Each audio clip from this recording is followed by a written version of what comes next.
All right. This is it. 3 of 3. This is the one where people are going to get triggered.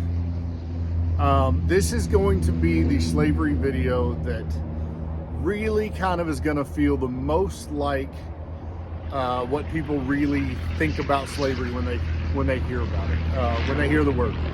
Now, of course, we as Americans, we hear the word slavery, we think about the early days of our country and the slave trade, and we generally think about slave owners here in America. We don't generally think about everything that happened to bring the slaves to our land.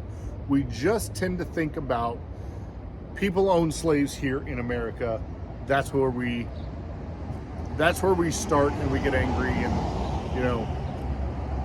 we think about white guys own slaves, and that's bad, and that's about as far as anybody really tends to go with it. Really, because we're lazy and we don't put a whole lot of thought into it. We just tend to regurgitate what we've been fed, and that's what we've been fed. We don't go into a lot of depth about thinking, well, there were boat captains who went and bought slaves and transported them over here and then made money off of the sale of slaves. We don't think about all the places that the slaves came from. We don't think about the fact that, the people that sold the slaves to those boat captains were the same cultures that the slaves came out of, or the fact that, the slaves came from people that were neighbors of the slaves,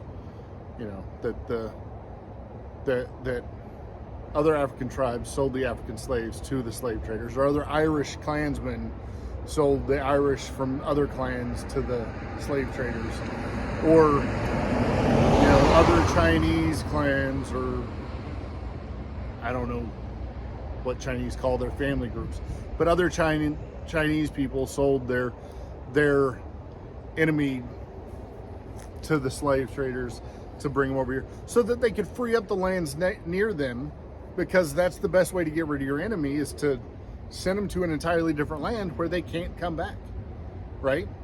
So nobody really thinks about that, the fact that tribesmen sold their neighboring tribesmen to get rid of them, and clansmen sold their neighboring clansmen to get rid of them, and all this happened. So it was the same cultures selling off their culture to get rid of them so that they could take their land, or so they could gain more power.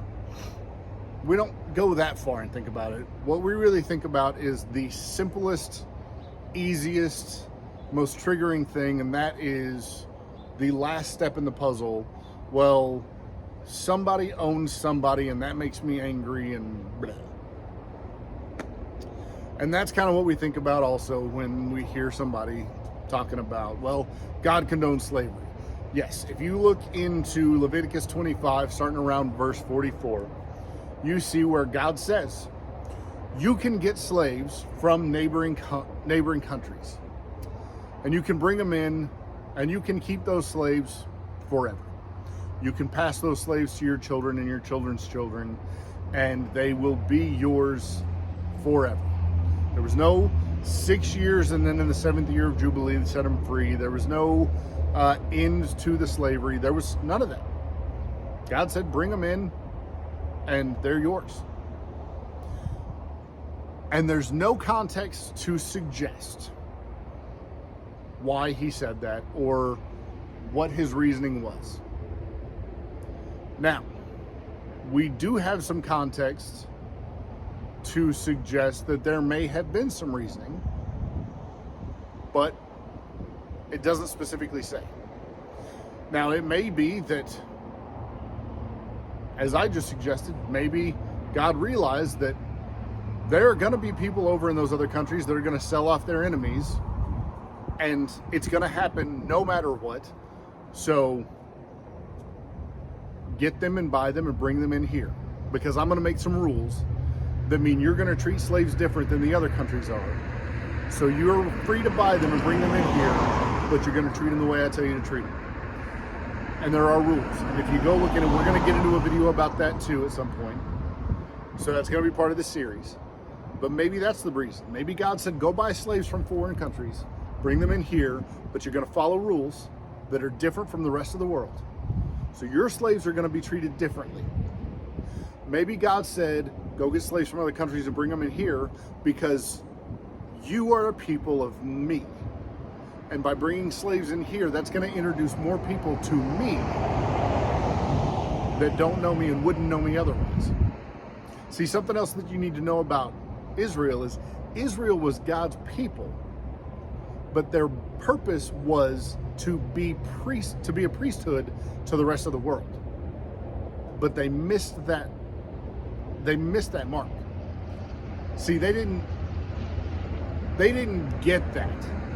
And what they did is they got a little egotistical, and they took and thought, well, I'm God's people, or we're God's people, and he doesn't love anybody else. We get God and the Gentiles don't. The Gentiles being everybody that wasn't Hebrew.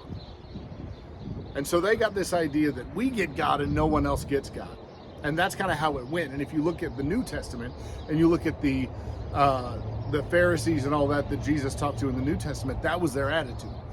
We get God and the Gentiles don't get him. But the whole purpose in the beginning was that the Hebrews were supposed to become a priesthood to the world. They were supposed to carry God to the world.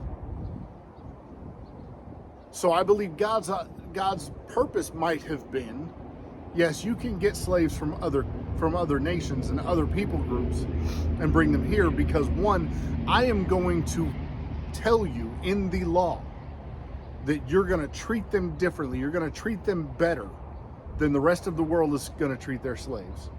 It's my law.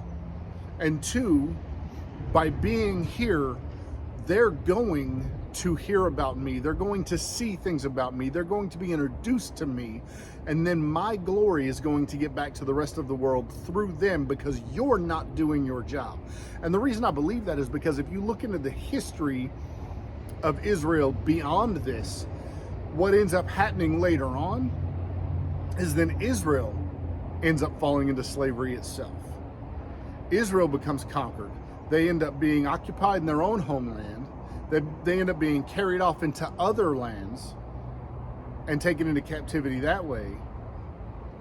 And so often they themselves as a nation are enslaved so that God's glory is taken into other nations and so that he is seen in other nations.